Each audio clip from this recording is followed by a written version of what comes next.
Pinsan, nakakiss ka kay Kikay nakaraan ah. Paldo! Paldo na naman si Dudong! Nel, mukhang nagkatamaan nga sila sa lips eh. Kasi pagalit ko Justin, balik din si Kikay. Uy, hindi ron ah. Sa pisngi lang kami nagkaalikan eh. Sayang nga, hindi sa lips eh. Okay lang yun, Tin. Marami pa naman pagkakataon eh. Tsaka magjowa na ata kayo. Oo nga. Ano San? Sinagot ka na ba ni Kikay? Oo mga tol, ang totoo niyan, sinagot na ako ni Kikay. Muntik pa nga magalit sa akin eh. O Justin, bakit naman? Ron, ang nasabi ko kasi sa kanya eh, kung pwede ko ba siyang iligaw. Eh mali pala yung sinabi ko, kaya nagalit siya. Paano ba naman Insan? Kahit sino naman babae magagalit dun. Sabihan mo ba naman iligaw eh? Kaya nga eh, buti nga sinundan ko agad siya. Nasuyo ko pa. Tin, isa lang ibig sabihin yan. Kaya nagtampo si Kikay, gusto ko rin niya. Oo nga Insan. Kasi hindi naman magtatampo yung babae kung hindi kanya gusto. Kaya nga pinsan eh, kaya naramdaman ko na rin na gusto niya rin ako. E di hindi na kayo magpapanggap kay tita niyan Insan. Kasi tunay na kayo magjowa ni Kikay. Kaya nga pinsan eh, kaya hindi na namin kailangan magsinungaling kay mami. Tama yan Insan. Tara, laro muna tayong basketball. Mamaya pa naman uwi nila Kikay eh. Makapaglaro pa tayo. Tara. Tara!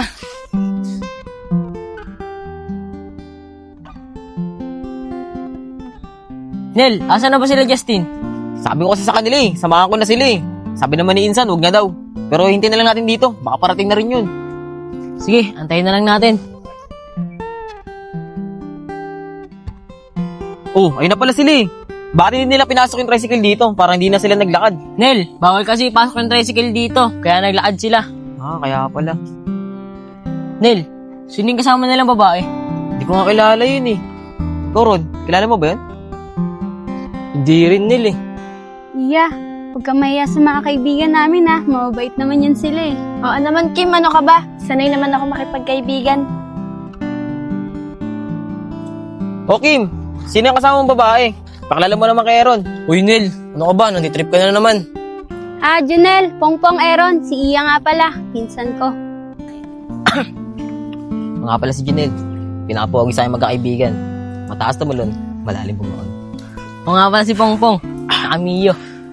O nga pala si Aaron.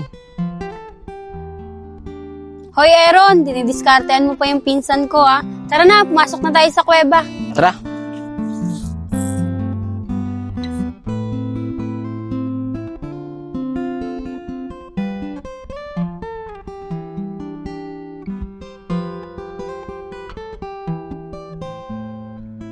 Kikay, hindi ba delikado dito?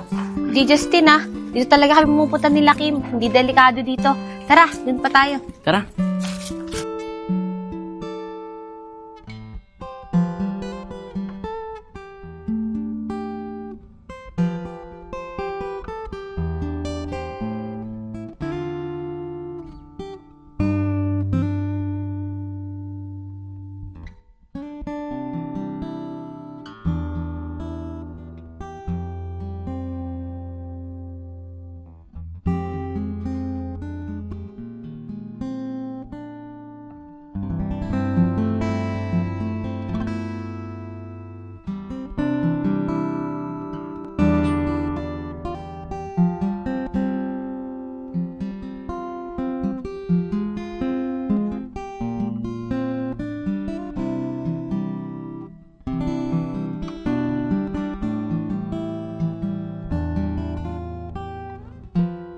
Ano Justin, maganda ba?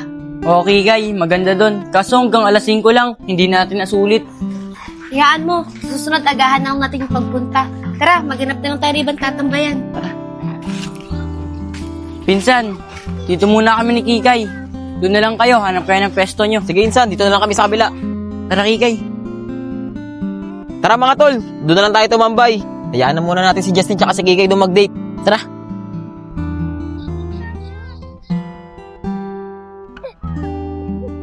Iya, dito ka na muna ah. May bibilin lang ako doon.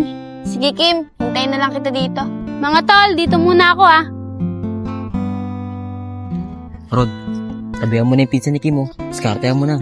Maganda naman oh. Nel, ano ka ba? Ngayon ko pala nakilala yan. Didiskartehan ko agad. Ron, ganoon talaga. Diskartehan mo na kagad yan. Bahala ka, baka mauna ka pa ni Pongpong. Uy, Nel, nadamay pa talaga ako dyan ha. Wala eh, mahina si Aaron eh. Ikaw na lang kaya Pong. Yoko, si Aaron na lang. Tsaka mukhang bagay naman sila ni Aaron eh. Kaya nga eh, bagay talaga sila ni Aaron. Ano Ron, palapitin ko ba dito? Huwag na Nel, nakakaya. Tsaka baka magalit sa atin si Kim. Di yan, ako bahala doon kay Kim. Wait lang, kapalapitin ko.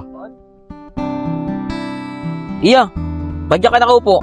Layo mo dun sa amin oh. Tsaka marami langgam dyan. Tara, doon ka na lang upo. Wala naman lang gama. Tsaka okay na ako dito. Hintayin ko na lang yung pinsan ko. Wala ba? Kala ko meron eh. Tara, doon ka muna. Gusto ko na maging close sa kaibigan ko. Ay nako, alam ko na yung mga ganyang diskarte. Tsaka alam ko naman na ikaw yung may gusto eh. Ako? Magkakagusto sa'yo? Kaya mo ba si Ivana? Gillian Birds? Samsara? Iniwan ko lang yun kasi hindi ko na sila gusto. Tapos sa'yo, magkakagusto ako? Di na uy. Ang lakas mo talaga, Nel. Grabe ka naman kuya. Ibig sabihin, fuckboy ka pala. Di ako fuckboy. Wala rin akong auto.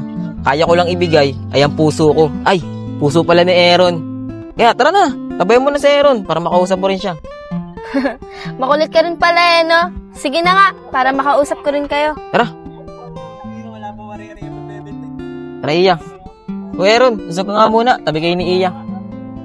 Oh, yan na ron ha. Ginamit ko na si Iya para makausap mo. Nel, ano ka ba naman? Pasubo tuloy ako sa'yo. Di sana nabulunan ka sa laki nito. Maliit lang yan. Uy, ano ba yung pinagsasabi nyo? Hindi ko kayo maintindihan. Ay, wala yun Iya. Huwag mo na isipin yun, biruan lang namin yun. Kasi mula ngayon, masanay ka na sa amin Iya. Kala ko kasi pinag-uusapan nyo na naman ako eh. Oh, ano pa hinihintay mo Aaron? Kausapin mo na si Iya. Pong, tara Pong, doon muna tayo. Uy, Junil, huwag niyo akong iwan dito. Kaya mo na yan, dito muna kami. Maglalaro pa kami nito eh. Oo, Magpupugs talaga, pa kami. Tara na. Bye-bye, Aaron.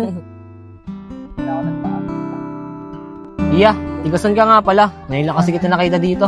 Tiga Quezon City ako. Bakasyon kasi, kaya pumunta muna ako dyan sa pinsan ko, kila Kim. Ganun ba? Ilang araw ka naman kay Lakim. Isang linggo lang ako dito, tapos uuwi na agad ako ng Quezon City. Ganun ba? Ang bilis naman. Sayang. Pero pag nagustuhan ko naman dito, kahit hanggang pasukan, nandito ako. Ayun naman pala eh. Sigurado ako, magugustuhan mo dito. O Aaron, paano mo naman nasabi? Siyempre, pagkasama mo kami lagi, magugustuhan mo dito. Tignan mo si Justin, yung pinsan ni Junel. Galing pang probinsya yon, pero nagtagal dito. Paano hindi niya magugustuhan dito? Dito siya nagkaroon ng GF, kahit sino naman. Malay mo, dito ka makahanap ng boyfriend. Kaso mukhang may boyfriend ka na eh. Boyfriend? Wala ako nun Sakto. Ano Aaron? May sinasabi ka? Wala, sabi ko, wala rin akong girlfriend. Sus, ikaw, walang GF.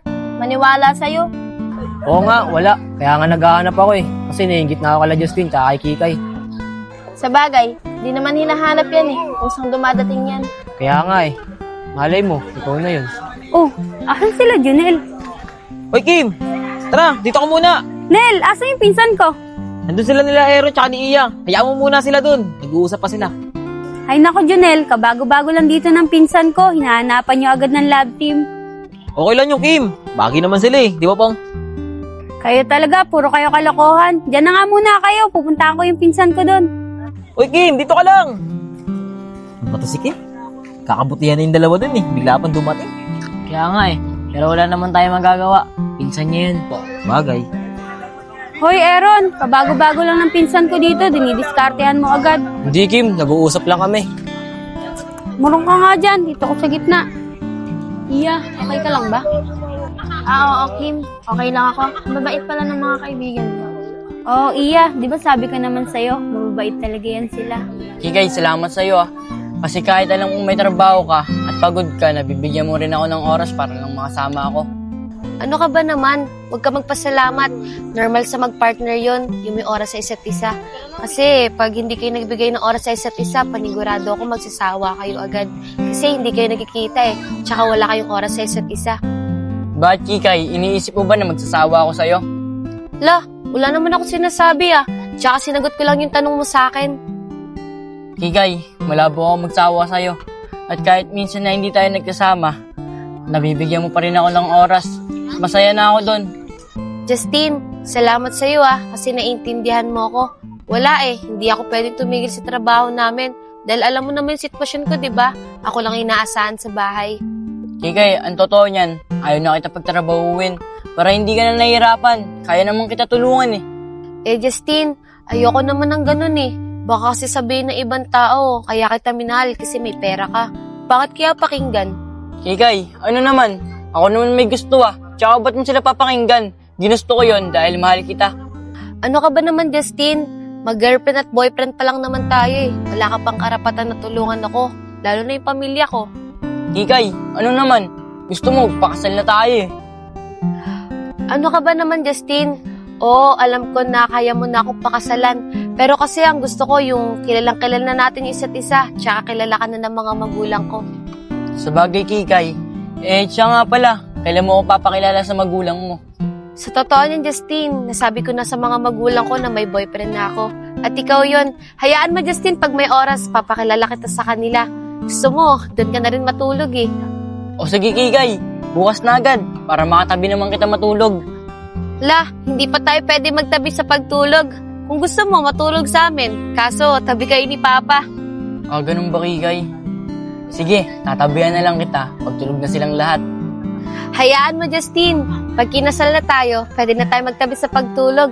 Kahit ka gumawa pa tayo ng baby eh. Yun sana, yan ang gusto ko. Chat ko agad si Mami bukas. Magpapakasal na tayo. Hayaan mo, Justin. Darating din yung panahon, ikakasal din tayo. Sa bagay, Kikay, mabilis lang naman yung panahon eh. Kikay, imagine kaya natin na kinasal na tayo. O sige, Justin. Pero magkapit muna tayo ng kamay para mag-connect tayo. Game!